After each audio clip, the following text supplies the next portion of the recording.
U.S. President Donald Trump dialed Indian Prime Minister Narendra Modi to greet him on his 75th birthday. Of course, this was a significant gesture seen as part of Washington's efforts to reset ties with New Delhi. Following the call, Prime Minister Modi also thanked Trump. He did it on social media. Modi referred to Trump as his friend for his greetings and said he, like the U.S. leader, is fully committed to taking the India-U.S. comprehensive and global partnership to new heights. Trump also posted about the call on his Truth social network and lauded Prime Minister Modi for doing what he called a tremendous job. He thanked the Indian Prime Minister for his support on ending the war between Russia and Ukraine. Now, the exchange came on the day negotiating teams from the U.S. and India held discussions in New Delhi. A team of officials from the Office of the U.S. Trade Representative, led by Chief Negotiator for the India-U.S. Bilateral Agreement negotiations, Brendan Lynch, held a meeting with Rajesh Agarwal, the chief negotiator on the Indian side, and his team. Now, the meeting lasted for about 7 hours. Following the talks, India's Ministry of Commerce and Industry said that India and the US have decided to ramp up efforts to arrive at a trade deal, acknowledging the importance of bilateral trade between the two nations. It said that the discussions were forward-looking, covering various aspects of the trade deal. In a separate statement earlier, a U.S. Embassy spokesperson said that Lynch had a positive meeting in Delhi with Agarwal to discuss next steps in bilateral trade negotiations. India and US have earlier held 5 rounds of negotiations for a trade deal. The proposed last round of talks with US in August was postponed in the backdrop of rising tensions between the two countries following US imposition of 50% tariff on India. Trump announced 25% tariffs on Indian goods in the month of July, even as there were hopes of an interim India-US trade deal that would have otherwise helped avoid elevated tariffs. A few days later, he imposed another 25% tariff, taking the total to 50%, citing India's continued imports of Russian oil. The 50% tariffs came into effect on August 27th. Now, Tuesday's meeting was not an official round of negotiations, but a meeting to discuss how to take the talks forward. Reports say the chief negotiators of both countries have decided to continue the trade talks on virtual mode.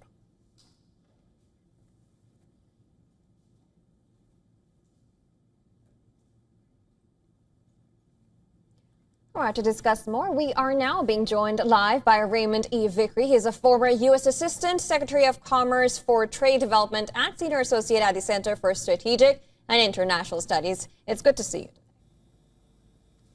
Glad to be here. It's always a pleasure. Absolutely. Now, the talks have been hailed positive by both India and U.S. According to you, how do you see it? Do we actually see a breakthrough, or is it still quite early?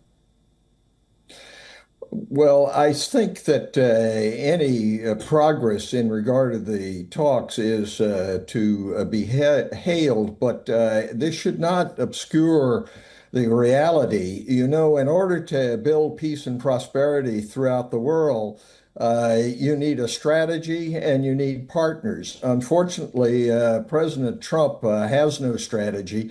What he does is look at everything as sort of a real estate transaction in which there are winners and losers, and he wants to come out as a winner and be hailed as such.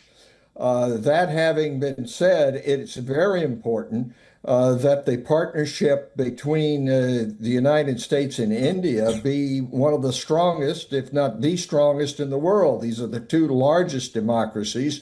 We have values in common, and we have economic needs in common. So hopefully President Trump has seen the light in regard to the importance of this relationship. However, I wouldn't put too much stock in the fact that there has been progress, because this whole scheme of taking a sledgehammer, namely tariffs, to solve any problem, whether it be trade deficits or whether it be the war in Ukraine and Russia, is without foundation.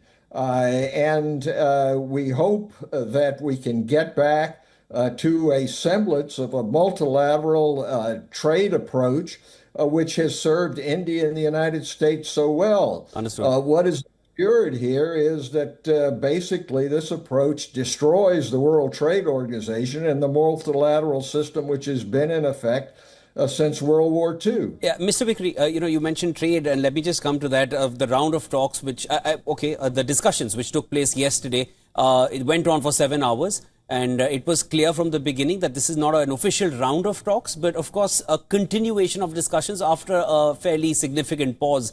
How do you see that development? And they've decided to continue these discussions. When do you feel an official round could, take place of the talks so that it finally reaches some conclusion? There is enough will from both sides now.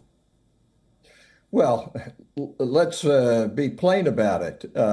India and the United States at a working level have been close to a trade agreement many, many times. In Trump 1.0, the first administration, we almost had a free trade agreement, which at the last minute Trump did not feel was in his interest.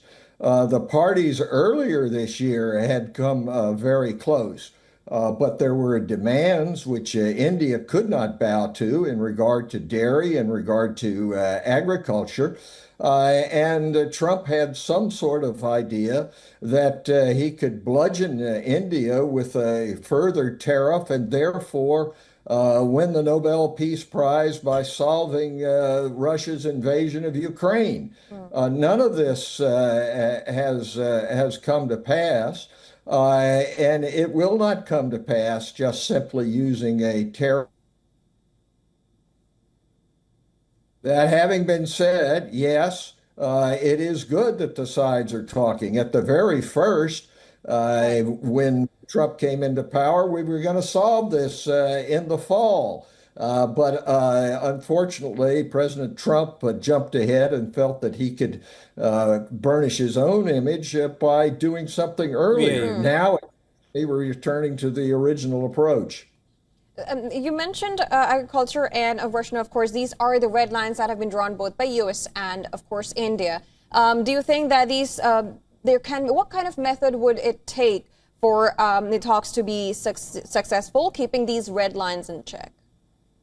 Well, there are many, many ways in which to do that. There's already been, in the agricultural area, some progress around the edges, if you will, whether it be almonds, mangoes, things which do not go to the heart of sustaining the millions of subsistence farmers who just can't be thrown on the mercies of the international market.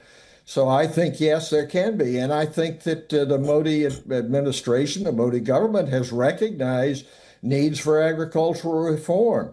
But they also realize that it has to be done in a reasonable sort of way. So these are not insurmountable problems. None of these are. But the problem is if President Trump takes the view that he has to come out being the winner in some sort of a transaction, rather than saying this is a part of the overall relationship between the two greatest democracies in the world. Mr. Vikri, thanks so much for joining us and sharing all your insights. Of course, there is enough will. Pleasantries are being exchanged once again. It all seems like green signals. Let's hope that this reaches where it can. That was Raymond Vikri joining us.